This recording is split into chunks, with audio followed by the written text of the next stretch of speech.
subscribe now and press the bell icon. Never miss an update. যুক্তির আতশকাচ দিয়ে সবকিছুর বিশ্লেষণ সম্ভব নয়। ইন্দ্রিয় গ্রাহ্য জগৎ যেমন আছে, তেমনি আছে অতীন্দ্রিয় জগৎ। সে জগতে সবকিছু বিচিত্র, সবকিছু যুক্তির মাধ্যমে যাচাই করা চলে না।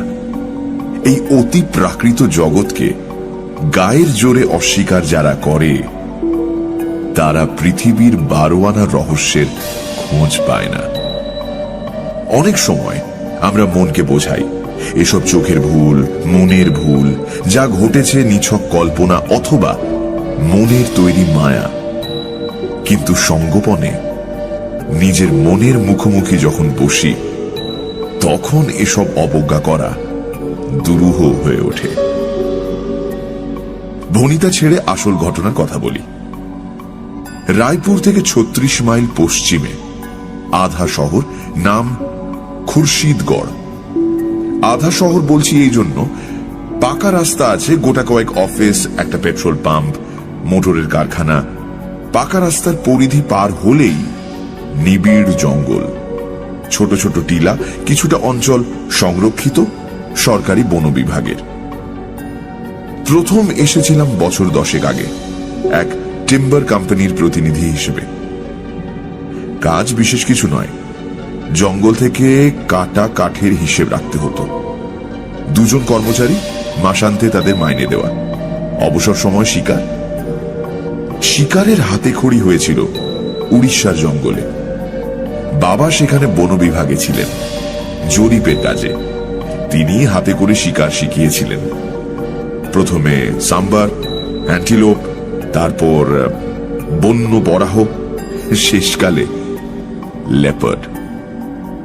নিজের দক্ষতার ওপর বেশ আস্থা হয়েছিল। এদিক ওদিক থেকে শিকারের জন্য ডাকও আসত। তারপর খুরশিদগড়ে আবার যখন এলাম, তখন আমার পদোন্নতি হয়েছে। এক বিশ্বজোড়া পেট্রোল কোম্পানির আমি ভ্রাম্যমান পরিদর্শক। বড় শহর বদলায়, তার রাস্তাঘাট, বাড়ি বাগান কয়েক বছর অন্তর নতুন রূপ পাল্টায়। কিন্তু খুরশিদগড়ের মতন আধা শহর শতাব্দীর পর শতাব্দী একরকম থাকে। পুরনো বাসিন্দারা এসে ঘিরে ধরল, কুশল প্রশ্ন, নিমন্ত্রণের হিড়িক, অনেক রাত পর্যন্ত গল্পগুজব। আড্ডা ভাঙবার মুখে আদিবাসীর দল এসে দাঁড়ালো। খালি গা, পরনে নেংটি, চুলে পালক গোঁজা, কারো কারো হাতে টাঙ্গি আর বর্ষা। এদের বাস জঙ্গলের মধ্যে, ঝর্ণার ধারে। রাস্তা তৈরির কাজ করে, মেয়ে পুরুষ দুজনেই। সারা বছর এই কাজ থাকে না, বিশেষ করে বর্ষাকালে। তখন এরা জঙ্গল সাফ করে, চাষবাস করে, হরিণ কিংবা পাখি শিকার করে আগুনে ঝলসে খায়। বাবু, তুই এসেছিস, এবার বাঁচা। মনে হলো চেনা লোক। 10 বছর আগে আমাকে দেখেছে। মুখ তুলে দেখলাম, ঠিক তাই, মোড়ল কথা বলছে। চুলে পাক ধরেছে, কিন্তু পেশি এখনো সতেজ, টান টান চেহারা। আগের বার বাঁচিয়েছিলি। এর আগে একবার চিতার উপদ্রব হয়েছিল। এদের ছাগল মুরগি তুলে নিয়ে যেত। একবার উঠোনে তেল মাখিয়ে একটা বাচ্চাকে রোদে শুইয়ে রেখেছিল। দিন দুপুরে চিতা ঝাঁপিয়ে পড়ে তাকে নিয়ে উধাও। এক বুড়ো কাছে বসে পাহারা দিচ্ছিল। সে মুহূর্তের জন্য দেখল একটা হলুদ ঝিলিক উঠোনের উপর পড়েই আবার মিলিয়ে গেল। সেই সময় এরা দল বেঁধে এসেছিল। বাবু, তোর বন্দুক নিয়ে একবার চল, আমাদের সর্বনাশ হয়ে যাচ্ছে। গিয়েছিলাম। চিতা শিকার সহজ নয়। বন্দুক হাতে সব সময় সজাগ থাকতে হয়। চিতার থাবার তলায় ডানলোপিলোর প্যাডিং, পাশ দিয়ে গেলেও শব্দ পাওয়া যায় না। তাছাড়া এরা গাছে উঠতেও দক্ষ। যে গাছের তলায় শিকারী বন্দুক নিয়ে তৈরি হয়ে আছে, চিতা হয়তো ওত পেতে রয়েছে সেই গাছেরই ডালে। সুযোগ বুঝে শিকারীর ওপর ঝাঁপিয়ে পড়বে। প্রথমত একটা কিল রাখা হলো। ঝর্ণার ধারে একটা ঝোপের পাশে মরা মোরগ। আমি কাছেই একটা গাছের ডালে বসে রইলাম। একদিন দুদিন গেল, কিছু হলো না। অথচ ঝোপের মধ্যে চিতার ল্যাজ আছড়ানো শব্দ কানে এলো। বার দুয়েক পাতার ফাঁকে তার জ্বলন্ত দুটি চোখও দৃষ্টিগোচর হলো, কিন্তু চিতা বাইরে এলো না। সম্ভবত সে বাতাসে মানুষের গন্ধ পেয়ে থাকবে। বুঝলাম এভাবে তাকে কাবু করা যাবে না। আদিবাসীদের বললাম, তোমরা এক কাজ করো, 3 দিক থেকে ঝোপটা পেটাতে শুরু করো, তাহলেই চিতা বের হবে। ফাঁকা দিকে আমি তৈরি থাকবো বন্দুক নিয়ে, বের হলেই গুলি চালাবো। এতে বিপদের সম্ভাবনাও যথেষ্ট। মরিয়া চিতা লোকেদের ঘাড়ের উপরও ঝাঁপিয়ে পড়তে পারে। যার উপর পড়বে তার নিস্তার নেই। কিন্তু শিকারে কিছু বিপদের সম্ভাবনা তো থাকেই। ঝোপের একটা দিকে ঝর্ণা। ঝর্ণা এখানে অনেক নিচে, ঝুঁকে পড়লে তবে তার উচ্ছল জলস্রোত দেখা যায়। ঢালু পাড় জঙ্গলে সমাকীর্ণ। সেদিকে বন্দুক তাক করে আমি বসলাম। এদিকে লোকেরা টিন আর ক্যানেস্তারা পেটাতে লাগলো। অত্যুৎসাহী 2-1 কাপড়ের বলে পেট্রোল মাখিয়ে তাতে আগুন জেলে ঝোপের মধ্যে ফেলতে শুরু করল।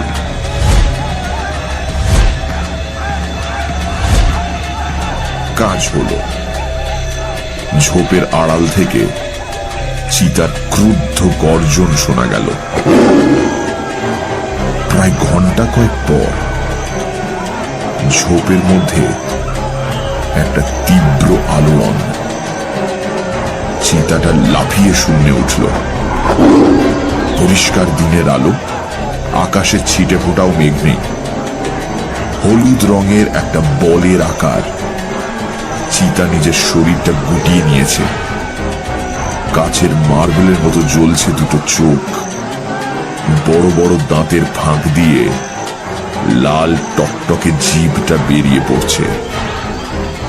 প্রায় সঙ্গে সঙ্গে গুলি করলাম। পরপর দুটো। প্রথমটা পেছনের পায়ের উপর লাগলো, আর দ্বিতীয়টা চোয়ালে। চোয়াল ভেঙে যাওয়ার শব্দ হলো। শূন্যেই ডিগবাজি দিয়ে চিতাটা নিচের ঘন জঙ্গলের মধ্যে ঢুকে গেল। তার প্রাণে বেঁচে থাকার প্রশ্নই ওঠে না। চোয়াল গুঁড়িয়ে যেতে নিজের চোখে দেখেছি, কিন্তু আফসোস হলো শিকার হাতের মুঠোয় এলো না। খুব অল্প সময়, তবু তার মধ্যে নজর এড়ায়নি। চিতার একটা কান নেই। সম্ভবত বনে বাদারে ঘোরার সময় কাঁটা গাছে লেগে কানটা কেটে গেছে। দ্বিতীয় বৈশিষ্ট্য আরো বিস্ময়কর। চিতার দেহের একপাশে কোনো দাগ নেই, ধূসর বর্ণ। পরে 2-1 পশুতত্ত্ববিদের সঙ্গে এ বিষয়ে আলাপ করেছি। তারা অবশ্যই কোনো সন্তোষজনক উত্তর দিতে পারেনি। চিতাটা যে মারা গিয়েছিল সে বিষয়ে নিশ্চিত হবার আরো একটা কারণ ছিল। তারপর থেকে আর কোন রকম উপদ্রব হয়নি। 10 বছর পরে আবার সেই উপদ্রব। বাঁচা বাবু বাঁচা, সর্বনাশ হয়ে যাচ্ছে। পিছনে দাঁড়ানো একজন মোড়লের কথার প্রতিবাদ করল। এ কি বাঘ যে বাবু বন্দুকের টোটা ভরে মারবে আর বাঘ খতম? এ তো পিরেত, বাঘের রূপ ধরিয়ে এসেছে। শুনলাম, কোনো মন্তব্য করলাম না। আদিবাসীদের জগতে ভূত প্রেতের অবাধ রাজত্ব। হঠাৎ ঝড়ে গাছ পড়ে গেলে সেও অপদেবতার কাণ্ড। আবার গভীর রাতে শকুন শাবকের করুণ কান্নাও সেই প্রেতের কারসাজি। যাই হোক, ঠিক করলাম পরের দিনই শিকারে বের হব। মোড়লকে আমার সঙ্গে দেখা করতে বলে দিলাম, চিতার গতিবিধি সম্বন্ধে বিশেষ রূপে ওয়াকিবহাল হবার জন্য। পরের দিন সকালে খাটিয়ায় বসে চা পান করছি, মোড়ল এসে দাঁড়ালো। কি খবর বলো? খবর আর কি বলবো বাবু, কাল মমিন যা বলেছে কথাটা মিথ্যা নয়। মমিনকে? আর সে কি বলেছে? মমিন আমার ভাইয়ের ছেলে, সে বলেছে চিতা নয়, উপদেবতা। ও ঠিকই বলেছে। কেন? তাকে স্বীকার করা যায় না। মাস 6 আগে বন্য বিভাগের এক সাহেব এসেছিল, 10 দিন ধরে নাজেহাল। এই দেখলো চিতা সামনের এক গাছের আড়ালে বন্দুক ছুড়লো, বাস কোথাও কিচ্ছু নাই। একটু পরেই দেখলো চিতা পিছনের পাথরের ঢিবির পাশে। শেষকালে সাহেব বন্দুক কাঁধে নিয়ে ফিরে গিয়েছিল। ও স্বীকার করেছিল চিতালয়, ভৌতিক কিছু একটা। হেসে বললাম, সাহেব শিকারে যাওয়ার আগে ক গ্লাস শরাব টেনে নিতেন সেই হিসেব রাখো মোড়ল। হ্যাঁ, শুধু সামনে পিছনে কেন, তেমন হলে চারপাশে 4টে চিতা দেখতে পেত। তুমি না সত্যি। আমার রসিকতায় মোড়ল কিন্তু হাসল না। মোড়লের কাছে শুনলাম নদীর ওপারে বনের মধ্যে চিতার আস্তানা। সময় সুযোগ বুঝে সে নদী সাঁতরে এপারে চলে আসে। দুপুরে যখন এপারের মাঠে আদিবাসী ছেলেরা গরু ছাগল চড়াতে আসে, তখন তাদের অন্যমনস্কতার সুযোগ নিয়ে চিতা ছোট সাইজের গরু কিংবা ছাগলের ওপর লাফিয়ে পড়ে। তারপর আধমরা শিকার পিঠে নিয়ে অক্লেশে নদী পার হয়ে নিজের আস্তানায় ফিরে যায়। কোনো কোনো দিন এপারের জঙ্গলের মধ্যে বসেও আহার শেষ করে। একটা বেপরোয়া ভাব, অকুত ভয়, অসম সাহসিক। হলুদ বর্ণের এই অগ্নিশিখা আশপাশের সকলের আতঙ্ক। আমি বললাম, ঠিক আছে, আজ দুপুরবেলা গাছের ডালে বন্দুক নিয়ে অপেক্ষা করব, ঠিক গোচারণ ভূমির পাশে। হয়তো কয়েকদিন অপেক্ষা করতে হবে, কিন্তু এই ছাড়া তো আর পথ দেখছি না। খাওয়া দাওয়ার পর খাকি শার্ট আর হাফ প্যান্ট পরে তৈরি হচ্ছি, এলো গোকুল প্রসাদ। আমি যে পেট্রোল কোম্পানির প্রতিনিধি, গোকুল প্রসাদ সেই কোম্পানির এখানকার ডিস্ট্রিবিউটর। আমাকে দেখে বলল, একে রণসাজে কোথায়? অবশ্য কিপাং নদীর ধারে হরিয়াল আর তিতিরের ঝাঁক নামে এই সময়। পাখি নয় গোকুল, চিতা শিকারে। দৃশ্যত গোকুল প্রসাদের মুখের রং বদলালো। সে গলার স্বর খানিক নামিয়ে নিয়ে বলল, জঙ্গলে যে চিতা অত্যাচার করছে সেটা নাকি? হ্যাঁ, আদিবাসীদের দল এসেছিল, সেই চিতার কথাই বলল। সর্বনাশ, ওই কাজ করবেন না। গোকুল প্রসাদের কণ্ঠে আতঙ্কের স্পর্শ। কেন? ওটা চিতা নয়, অশরীরী কিছু। জোরে হেসে উঠলাম। জানতাম গোকুল প্রসাদ কখনো নেশা ভাঙ করে না, জীবনে বিড়ি সিগারেটও খায়নি। কাজেই নেশার ঘোরে কিছু দেখবে এমন সম্ভাবনা কম। তবে গোকুল প্রসাদের সঙ্গে দেখা হয়েছিল বছরখানেক আগে। তখনও পর্যন্ত সে অকলঙ্ক চরিত্র ছিল। বছরখানেকের মধ্যে যদি নেশার দাস হয়ে থাকে তো বলতে পারবো না। তাই প্রশ্ন করলাম, কি ব্যাপার বলো তো? গোকুল প্রসাদ খাটিয়ার ওপর চেপে বসল। দিন 15 আগে আমি রায়পুর থেকে ফিরছিলাম, চাচার বাড়ি থেকে। বের হতে দেরি হয়ে গেল, মাঝপথে সন্ধ্যা নামলো। আমি গাড়ি চালিয়ে আসছিলাম, জঙ্গলের পাশের রাস্তায় এসেছি। দেখি ঝোপের ধারে একটা চিতা বসে বসে নিজের পায়ের থাবা চাটছে। মোটরের হেডলাইটে তার দুটো চোখ সবুজ মার্বেলের মতন জ্বলে উঠল। আমি একটু ভয়ই পেয়েছিলাম, সঙ্গে কোনো হাতিয়ার নেই। চিতা যদি মোটরের ওপর ঝাঁপিয়ে পড়ে তাহলে তো বিপদ। মরিয়া হয়ে অ্যাক্সিলারেটরে চাপ দিলাম।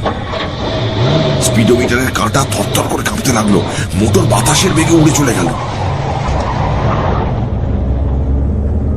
মাইল 2 গিয়ে মোটরের গতি কমালাম। বাঁক ঘুরতে এক দৃশ্য, ঝোপের কাছে বসে চিতাটা থাবার চাটছে। আমি হেসে অভয় দিলাম। তোমার কি ধারণা এত বড় জঙ্গলে চিতা মাত্র একটি, আর নেই? গোকুল প্রসাদ মানতে চাইল না। কিন্তু এটা এক চিতা, সে বিষয়ে আমার কোনো সন্দেহ নেই। এক সাইজ, এক বসার ভঙ্গি, পরপর 4 বার এক দৃশ্য দেখলাম। আমি আর কিছু বললাম না। এদেশে সিদ্ধি পান নেশার মধ্যে পরিগণিত হয় না। খুব সম্ভব চাচার বাড়িতে গোকুল প্রসাদ সিদ্ধির শরবত পান করে থাকবে। তারই কল্যাণে রাস্তার দুপাশে কেবল চিতাই দেখেছে। একটু বসে গোকুল প্রসাদ চলে গেল। তারপরেই মোড়ল এলো। আমি তৈরিই ছিলাম, মোড়লের সঙ্গে বেরিয়ে পড়লাম। এবার কিল কি হবে? পথে যেতে যেতে জিজ্ঞাসা করলাম। একটা ছাগলের বাচ্চা এনেছি, সেটাকে গাছের তলায় বেঁধে রাখবো। তুই মাচা বেঁধে গাছের ডালে বসবি। এমন অবস্থায় সন্দেহ প্রকাশ করলাম, কিন্তু চিতার পক্ষে গাছে ওঠা মোটেই অসুবিধাজনক নয়। মোড়ল বলল, সে ব্যবস্থাও করা হয়েছে। তুই গাছে উঠে গেলে ওর তলায় জঙ্গল থেকে কাঁটা গাছ এনে রেখে দিব। কাঁটা গাছ দেখলে বাঘ সেদিকে ঘেঁষে না। আয়োজন অবশ্য ভালোই, কিন্তু কোনো কারণে বিপদের সম্মুখীন হলে দ্রুত গাছ থেকে অবতরণ করার পথ বন্ধ। আমি শুধু মোড়লকে জিজ্ঞাসা করলাম, যে গাছে মাচা বাঁধা হবে তার আশপাশে অন্য গাছ আছে? মোড়ল মাথা নাড়ল। না। আমার এই প্রশ্ন করার উদ্দেশ্য, চিতাটা পাশের কোনো গাছে উঠে আমার উপর ঝাঁপিয়ে পড়তে পারে কিনা। যখন মাচার কাছে গিয়ে পৌঁছলাম তখন দুপুরের রোদ স্তিমিত। এমনিতেই ঘন অরণ্যের মধ্যে সূর্যালোকের প্রবেশ নিষেধ। জনাচারেক লোক অপেক্ষা করছিল। একজনের হাতে দড়িতে বাঁধা ছাগল ছানা, সেটার পরিত্রাহী চিৎকারে অরণ্য মুখরিত। আমি ভেবেছিলাম আমার সঙ্গে কেউ একজন মাচায় থাকবে, কিন্তু কার্যকালে দেখা গেল কেউই থাকতে রাজি নয়। এমনকি মোড়লেরও বাড়িতে মেয়ের অসুখ। তবে যাবার সময় মোড়ল আশ্বাস দিয়ে গেল, আমাকে বেশিক্ষণ অপেক্ষা করতে হবে না। ছাগলছানার চিৎকারে আকৃষ্ট হয়ে চিতাটা শীঘ্রই দেখা যাবে। তাছাড়া এই সময় বনের জন্তুরা অনেকেই নদীতে জল পান করতে আসে। অতএব গাছে হেলান দিয়ে বন্দুক কোলে নিয়ে চুপচাপ অপেক্ষা করতে লাগলাম। রোদের তেজ ম্লান হয়ে গেল। গাছের ছায়া দীর্ঘতর। দু একটা মেটে রঙের খরগোশ ইতস্তত দৌড়াদৌড়ি শুরু করল। পাখিরা ঘরে ফিরল। তাদের অপূর্ব কাকলিতে অরণ্যের নীরবতা খান খান হয়ে গেল। সন্ধে নামল। ঝোপে ঝোপে জোনাকির ঝাঁক। দূরে দু একটা ময়ূরের ডাক শোনা গেল। আরো আশ্চর্য, ছাগলছানা নির্ভয়ে ঘুমোচ্ছে। কোনো দিক থেকে কোনো উপদ্রব হতে পারে এমন চিন্তা তার নেই। কাগজে মোড়া খাবার আর ফ্লাস্ক থেকে জল পান করলাম। বুঝতে পারলাম সারাটা রাত এইরকম ত্রিশঙ্কুর মতো কাটাতে হবে। এই সময় গাছ থেকে নেমে ফেরার চেষ্টা বাতুলতা। একটু বোধহয় ঘুমিয়ে পড়েছিলাম। নিশাচর পাখির কর্কশ কণ্ঠস্বরে ঘুমটা ভেঙে গেল। ছাগলছানা তখনও অঘোরে ঘুমোচ্ছে। ঝোপের পাশে দুটি জ্বলন্ত দৃষ্টি। বুঝতে পারলাম চিতা ঝোপের মধ্যে অপেক্ষা করছে। সুযোগ বুঝে শিকারের ওপর ঝাঁপিয়ে পড়বে। এখন আর অন্ধকার নেই। চাঁদের অমল জ্যোৎস্নায় বনভূমি যেন স্নান করে উঠেছে। আমি যেদিকে বসে আছি সেদিকটা অন্ধকার, ঘন পাতার রাশির জন্য। কিন্তু গোচারণ ভূমি, নদীর পাড়, ছোট ছোট ঝোপ সব দুধ সাদা। ঝোপটা নড়ে উঠল। আমি বন্দুক নিয়ে তৈরিই ছিলাম। চিতা অত্যন্ত সাবধানে ঝোপ থেকে বাইরে এসে দাঁড়ালো। চিতাটা পরিষ্কার দেখা যাচ্ছে। কোথাও একটুও অন্ধকার নেই। আমি এক ঝলক দেখেই চমকে উঠলাম। একটা কান কাটা, শরীরের একদিকে কোনো দাগ নেই, ধূসর বর্ণ। তার মানে বছর 10 আগে যে চিতাকে গুলি করে হত্যা করেছিলাম,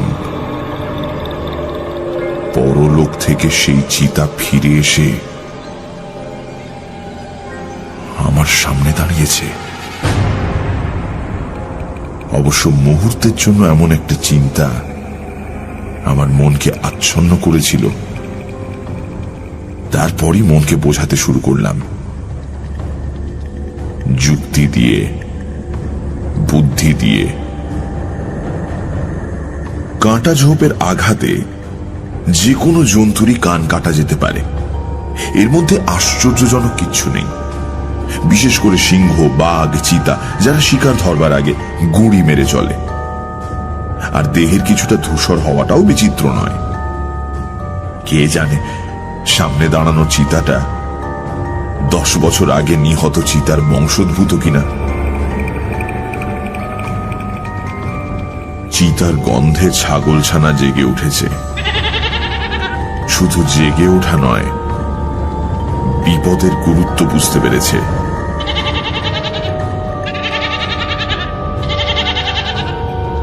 তারস্বরে চিৎকার করছে আর দড়ি ছেঁড়ার চেষ্টা করছে। আশ্চর্য, চিতার লক্ষ্য কিন্তু ছাগলছানা নয়। সে এক দৃষ্টে আমার দিকে দেখছে। দুটি চোখে প্রতিহিংসা বিচ্ছুরিত। একটু চিন্তায় পড়লাম। কিছু বলা যায় না।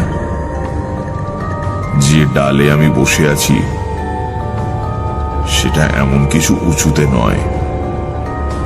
দু একবার চেষ্টা করলে নাগাল পেয়ে যেতে পারে।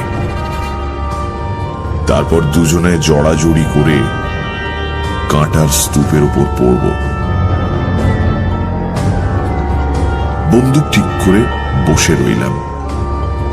চিতা শূন্যে লাফ দিলেই ট্রিগার টিপব। দোনলা বন্দুক, প্রয়োজন হলে দ্বিতীয় গুলিও ছুঁড়তে হবে। ঠিক তাই, চিতাটা নিচু হয়ে মাটির সঙ্গে নিজেকে প্রায় মিশিয়ে নিল।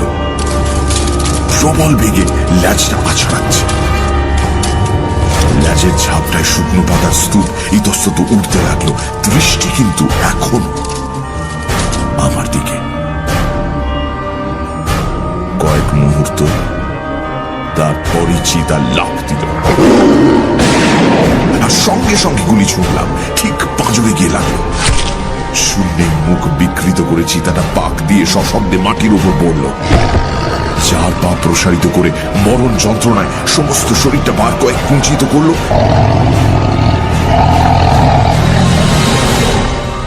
তারপর স্থির হয়ে গেল।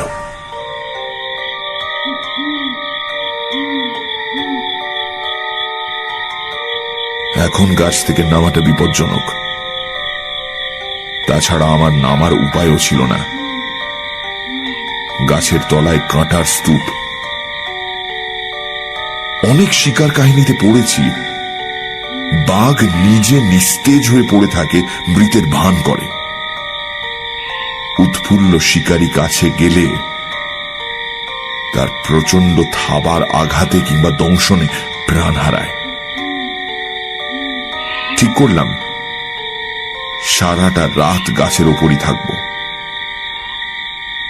যা কিছু করার ভোরের আলো ফোটার পরই করা উচিত।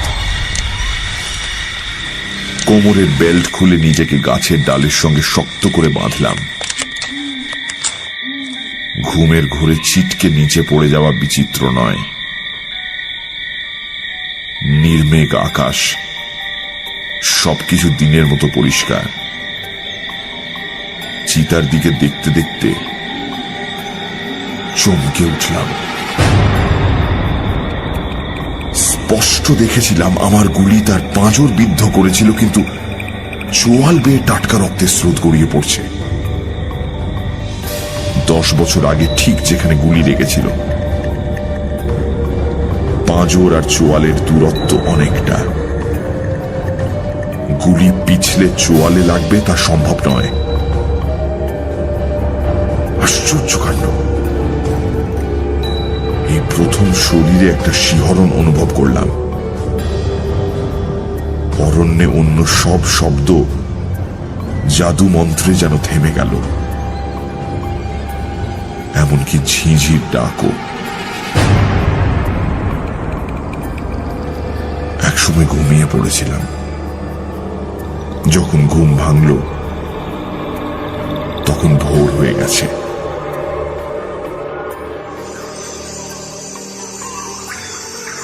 চারিদিকে পাখির স্বর শোনা যাচ্ছে। সামনের দিকে চেয়েই চমকে উঠলাম। কোথাও চিতা নেই, অথচ ছাগল ছানাও উধাও।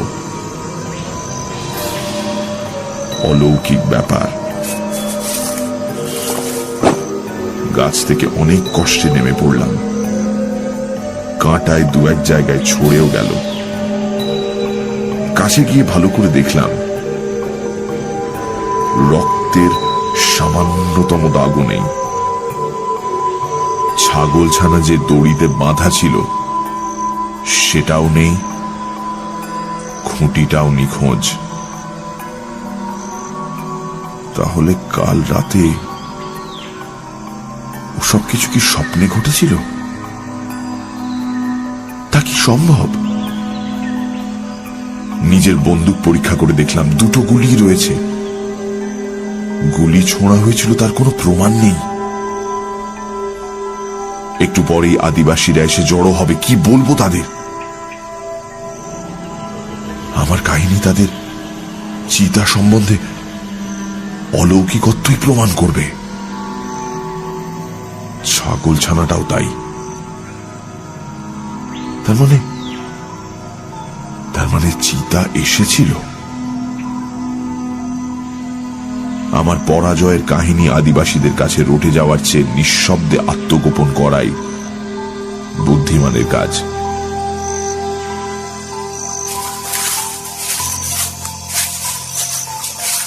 চলতে শুরু করলাম।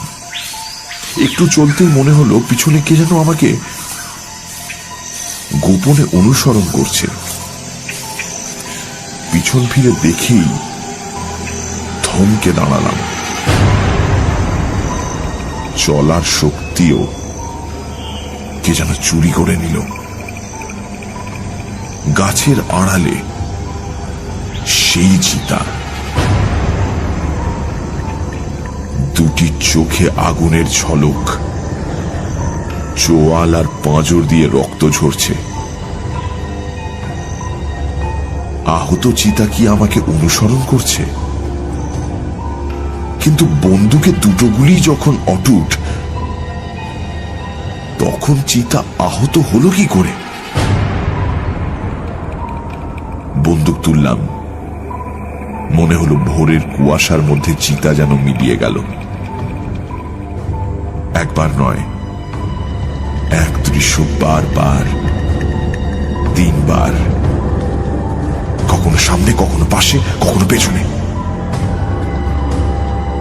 অগ্নিঝরা দৃষ্টি দিয়ে আমাকে জরিপ করতে করতে চিতা চলেছে।